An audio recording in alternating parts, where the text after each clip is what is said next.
رحمت للعالمین، آفت میں ہوں کیسی کروں میرے مولا، میں تو اس دل سے بلا میں گھر گیا۔ کیسی کروں سے مراد میں کیا کروں، بلا سے مراد مصیبت۔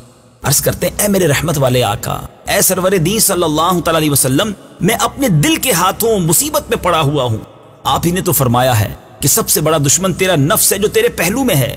اب آپ ہی اس کا علاج فرمائیں تاکہ اس کی دشمنی سے جان چھوٹ جائے۔ اپنے گناہوں کی عادت سے چھٹکارا پانے کے لیے، نفس و شیطان کے وار سے بچنے کے لیے کیا خوبصورت انداز میں اعلیٰ حضرت نے نبی پاک علیہ الصلوۃ والسلام کی بارگاہ میں التجا کی، اور یہ انداز اعلیٰ حضرت نے کئی کلاموں میں اختیار کیا۔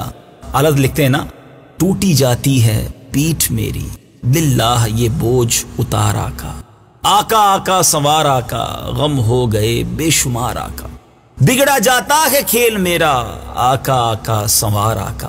تو کئی انداز میں، بہت غمزدہ انداز میں، فریاد کے انداز میں نبی پاک علیہ الصلوۃ والسلام کی بارگاہ میں اپنے دل اور اپنے گناہوں کی عادتوں سے چھٹکارے کے لیے بڑی عاجزی کے ساتھ عرض کی ہے۔ اور حقیقت بھی ہم سب کے لیے بڑا سبق ہے کہ ہمیں بھی اپنے گناہوں کی عادتوں سے چھٹکارے کی فکر بھی کرنی چاہیے، اور سرور کائنات علیہ الصلوۃ والسلام کی بارگاہ میں استغاثے بھی پیش کرتے رہنا چاہیے۔ کیا لکھتے ہیں؟ رحمت للعالمین، آفت میں ہوں کیسی کروں میرے مولا، میں تو اس دل سے بلا میں گر گیا۔